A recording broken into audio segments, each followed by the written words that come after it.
councillors to expert officers. Smaller developers are also being offered £100 million worth of accelerator loans to give them a boost.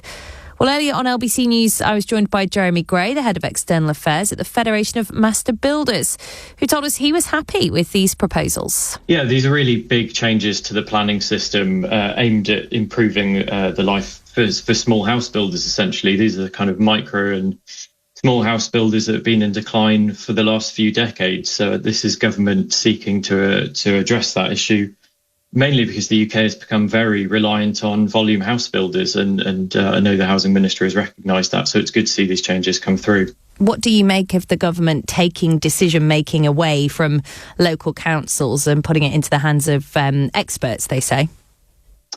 Well, this is aimed at the smallest house builders. These are really your micro house builders that have been on the decline for many decades. So these are builders essentially in their own communities, building for their communities.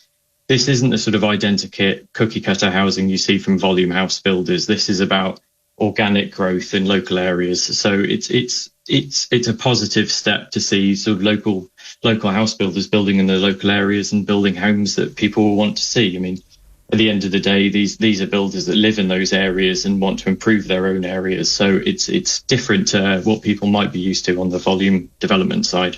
And how badly are these new homes needed, Jeremy?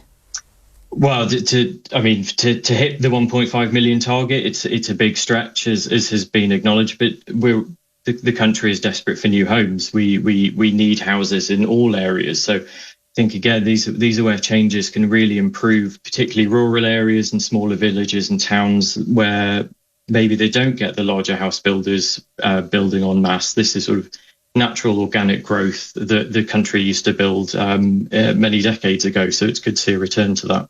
And Jeremy, people have been campaigning today to ensure that the government does enough to ensure homes are properly insulated.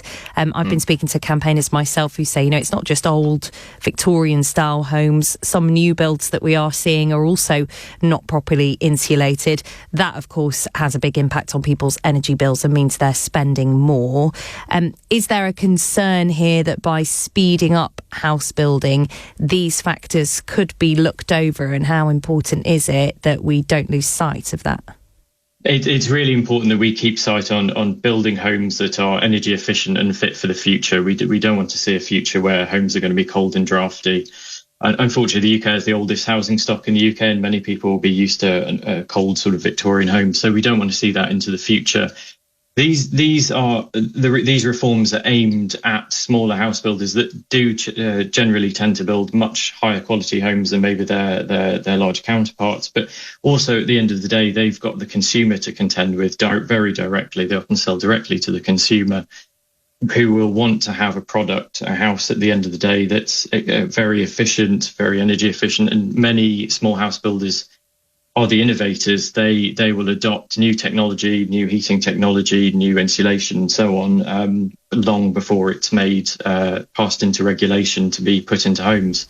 That's their speciality, really. Jeremy Gray speaking to us a little earlier here on LBC News. Where the news never stops.